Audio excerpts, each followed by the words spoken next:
Hello, I am the director of the Juan Latino Studies Seminar of the University of Granada. And one of the reasons I am here is because I want to tell you who Juan Latino was, because maybe you don't know about him, and he was an outstanding character. But before I tell you who he was and how important he has been in my life and in my studies and my research, I would like to ask you another question. And the question is, do you know that slavery existed in Renaissance Spain? Do you know anything about the fact that there were lots of slaves in Renaissance Europe, in Renaissance Italy, in Renaissance Great Britain? Or do you think that slavery was something related only to the ancient times and basically to the Roman times or the United States, in the 19th century United States?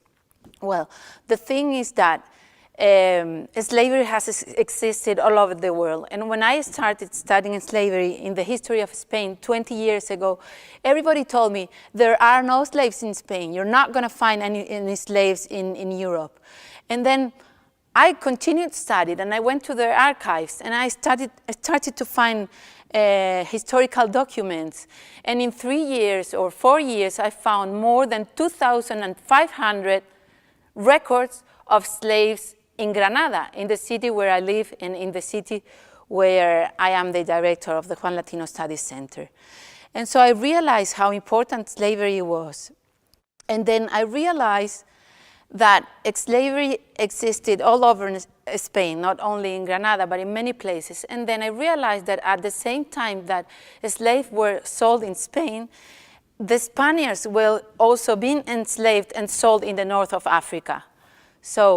And then I realized that in medieval Europe and in the beginning of the early modern Europe, the slaves were white. And that's the reason the word slave is slave, because it comes from Slavs, from the Russians and from the Circassians and from the Slavic people. They were the ones that were enslaved and sold in Western Europe. So slavery is actually not related to color. It's related to other things, and it has been a major thing in world history, in economic history, in the history of the world. And that's why I want to point out the fact that we have been blind about the importance of slavery in the universal history. And I realized that slavery was in literature, it was in art, like Murillo, for example, painted black people who were from slave origin. Velázquez also painted the mulata, who is a woman slave. And also Goya and other painters. And also it's in Golden Age Spanish literature. Cervantes, for example, Sancho Panza, he said that he wanted to become the king of Micomicon because which is a kingdom in Africa, because he said he was going to bring a lot of slaves to Spain and become rich. And we find slavery in Lope de Vega, we find slavery everywhere. And so that's one of the reasons I thought that I had to continue doing my research in this area of studies. And then I realized also that the medieval and early modern kingdoms of sub-Saharan Africa also enslaved other black Africans, and they sold them to the Europeans. And we find slavery in Asia, we find slavery in India, we find slavery in China, we find slavery in Tibet. Even the Tibet of the Dalai Lama was a slave society. So we find slaves everywhere. And in all this cruelty, then I started to think, what is there inside the human beings that we want to enslave other people? Why do we want to turn people into objects? Why do we want to possess them, to possess their body, to exploit them, to exploit their labor? And in all this cruelty and in all this realizing how slavery has shaped the history of the world. Slavery was abolished in Spain, in Cuba. Cuba was a Spanish territory in 1889, so at the very end of the 19th century. So in all these contexts, in my own city, in the city of Granada, I found this astonishing character who is Juan Latino. And I really became very much involved with the research about him, because he was a young boy, a black boy. He was the first Afro-European that has written in Latin. He was the first Afro-European who wrote creative literature in Latin. As a very young man, as a very young boy, he was a gifted kid. He was a very intelligent boy. And he was a slave of the Duke of Sessa, of the second Duke of Sessa. And the Duke of Sessa had a small son that was more or less the same age as Juan Latino. He was called Gonzalo, and Gonzalo was the master, and Juan Latino was his slave. And they grew up together. But the interesting thing is that Juan Latino was so intelligent, and he was so gifted and so talented that he started to study. He wanted to read, he wanted to learn, he wanted to express himself in correct Castilian, and then he started also to read Latin books.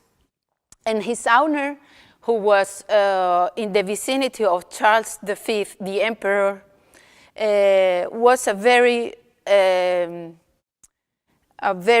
interesting man in the sense that he was a patron of arts. So he let Juan Latino study, and Juan Latino went to the University of Granada, and in 1546 he got the bachelor's degree, and it's in the acts, in the first acts of the University of Granada, we can find the record of him getting the bachelor degrees. And after that,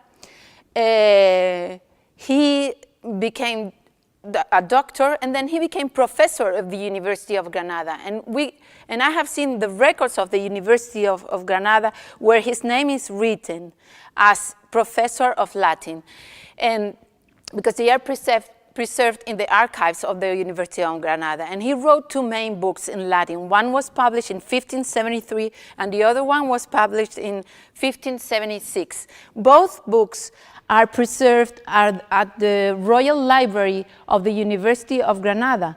The books from the 16th century. We could say that Juan Latino is something like a Frederick Douglass in the United States, but 3 centuries before, because we're talking about Renaissance Spain. And that's the reason he was called Juan Latino, is because he mastered very much Latin, and he published this book.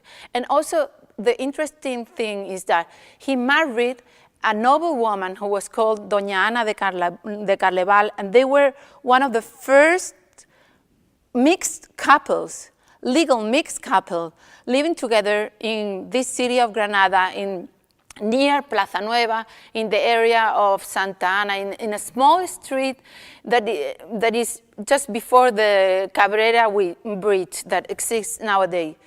And they had 4 children, and Juan and Ana, they had the same name as their parents, and then also Bernardino and Ana. So it was a different family, and they were integrated and accepted. And he was so famous that even Cervantes dedicated him some verses at the beginning of El Quijote. And even Lope de Vega in the comedy La Dama Boba wrote some verses about Juan Latino, because he has been very important in the literature, in the history of Spain, in the Golden Age literature. And Jiménez de Enciso, who is a playwright from the 17th century, wrote a theater play where Juan Latino was the protagonist and the main character. So I think he's important because he's a metaphor of freedom, even though he was a slave. He's a metaphor of wisdom, and he's a metaphor of challenging stereotypes. And so that's the reason we have written a book for children, because we want him to be well known all over the world, because he thinks he can inspire other people and he can inspire children. So thank you very much.